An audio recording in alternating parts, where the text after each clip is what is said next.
Welcome back to the channel, guys. We're about to pull the motor on the Vanderhall and then start the engine build. Let's get this puppy rolling.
All right, so we're at the point of the night where everything is disconnected off the engine. We got a few stray wires underneath that I can't get to right now. We got 3 motor mounts to unbolt, but I did forget the axle on the driver's side needs to come out first. It's a short little axle since the transmission is right there. And then we should be pulling with the cherry picker. Some mice did live in here for a bit, but no chewed up wires, thankfully, that I can see.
All right, we're just about ready to pull this thing. Both of the axles are out, along with all 3 engine mounts. Everything that I can see right now is disconnected and ready to be lifted off. Never done this before, so let's do it.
Well, we got the engine out. Now we got to remove that transmission from the engine. And right over here, we have a 1,000-pound engine stand. Never used one of these things before, but we're gonna set it up. And if I'm not mistaken, it connects right where the transmission actually mounts to the engine block. We're mainly just figuring things out as we go, but let's get to it. Try to remove this transmission.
So I just picked up some bolts to fit through the engine stand, which will connect to the engine at the mounting points on the engine where the transmission meets up to it. But first we gotta lighten this engine up. So I'm going to attempt to take off the turbo, the manifold, coolant lines over here, the starter and the alternator. And then we're gonna attach it to this engine stand and start stripping down that engine and starting the engine build.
The engine is finally on the stand. I have a hard time trusting this thing with the engine up so high in the air. Now we are gonna remove all the components on the top, the valve cover, the head, the oil pan, and the bottom half of the case. Because this engine's getting forged rods and forged pistons.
All right, we're getting ready to remove this head. We have the valve cover off. I didn't take these lines off because it's a special 5-star socket that I don't have. The coil pack's out, whatever this thing is. It attaches right to the end of this camshaft. The fuel rail is out along with one injector. The rest of the injectors are underneath these towels. And as you can see, the camshaft caps are nicely labeled 3E, 3I, 2I, 2E, all the way down. Before we start removing these caps, we gotta take this whole front timing cover off to release tension on this chain, get that off the camshaft gears. I might actually be able to get to all these bolts without even having to remove these shafts. So we'll see what happens once we get this chain off the front.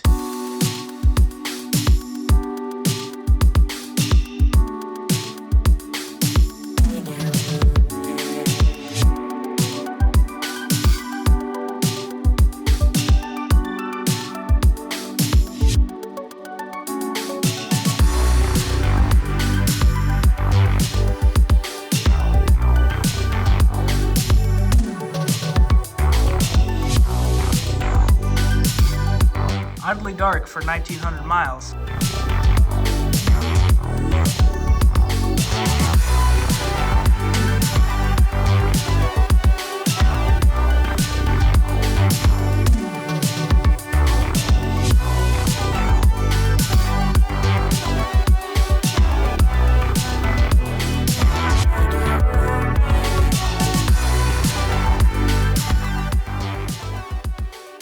Now here's a tool to remove the harmonic balancer, which is this big wheel, off of the crankshaft. And we need it off the crankshaft so we can get this timing cover off, and we drained the oil. We also started loosening the lower half of the case, and most likely remove the water pump here and this extra pulley on the engine.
So right here we have our chain guides, we have our cam chain, and here is our cam chain tensioner. So now the top of the head is free from the rest of the block. Nothing is holding it on except for the head bolts. So let's zip these head bolts out, and then hopefully this head will pop right off.